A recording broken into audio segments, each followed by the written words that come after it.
भारतीय जनता पार्टीचे आमचे आदरणीय नेते देवेंद्र भाऊ फडणवीस यांची आज विधिमंडळाच्या गटनेतेपदी एकमुखाने निवड झाली। निश्चित अर्थानं उद्या आदरणीय देवेंद्रजी फडणवीस आपल्याला मुख्यमंत्री दिसणार आहेत। या लोकसभेच्या निवडणुकीनंतर विरोधकांनी अनेक दिवा स्वप्न अशी पाहिली होती आणि त्या दिवा स्वप्नामध्ये या विधानसभा 2024 ला त्यांना नेस्त नाबूद करून टाकलं।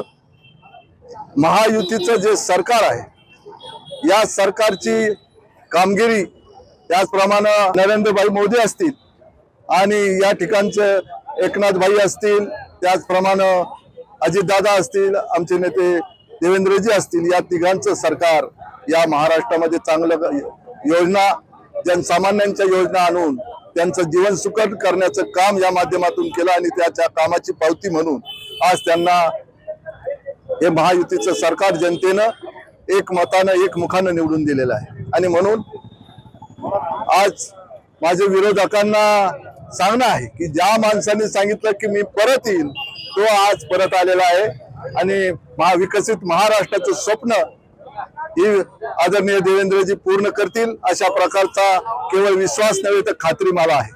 आणि मी त्यांना मुख्यमंत्री पदासाठी उद्या निश्चितच त्यांची निवड होईल, त्याच्यासाठी मी महानगराच्या वतीनं त्यांना खूप खूप शुभेच्छा व्यक्त करतो, त्यांचं अभिनंदन करतो।